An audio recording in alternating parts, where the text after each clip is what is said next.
Se vivessi in un sogno e non riuscissi a svegliarti, cosa faresti prima di addormentarti? Cosa faresti?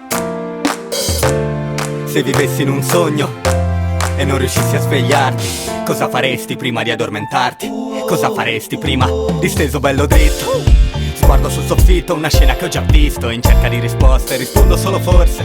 Lo chiedo a Dio ma quello sta sempre zitto. Il futuro che ho di fronte è una bugia, quindi c'ha le gambe corte. Io come faccio a correre? Più forte, il sole sta per sorgere. Gli corro incontro e gli dimostro che non si può nascondere. Prima di dormire tiro le fila, perché sono alla morte come cucina. Quindi che faccio prima di addormentarmi? Faccio tardi, che faccio prima?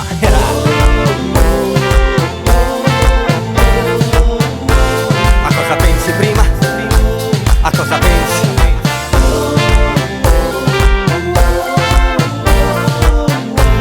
A cosa pensi prima? A cosa pensi?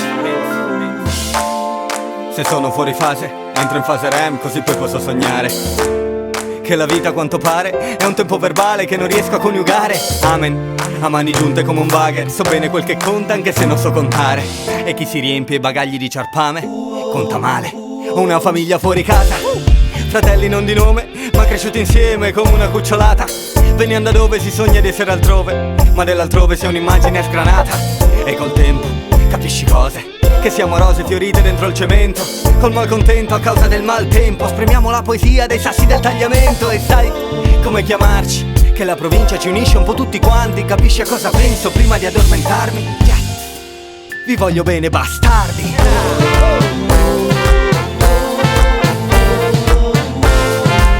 A cosa pensi prima? A cosa pensi?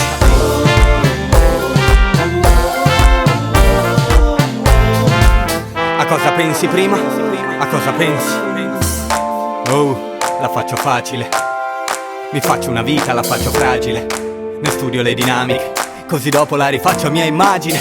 E tra chi parte e chi resta, chi cambia vita e chi invece c'ha solo questa, chi si accontenta e chi invece vorrebbe un extra. Che cosa resta? Oh, poco conta in fondo, specie se si tocca il fondo. E il cielo è grigio che sembra di essere a Mordor. Fesci da fondo, tutto ti scorre sotto, ma tu di starci sotto proprio non hai bisogno. No, no, vedi che siamo uguali, tutti stesi un po' burberi e montanari, con le bottiglie, coi super e coi boccali. A noi, signori, in alto i calici. Che poi tanto, la vita a volte lascia d'incanto. E questa è una di quelle, non mi addormento, sto già sognando. Vai, frati. Perché prima di addormentarti, che pensi a quello che conta sul serio, alla mia terra, alla mia famiglia fuori casa, carnichezzi, la mia gente nel posto, naso verso il cielo a contare le stelle in una serata in cui non c'è un cazzo da fare, e a chiederti cos'è che conta sul serio.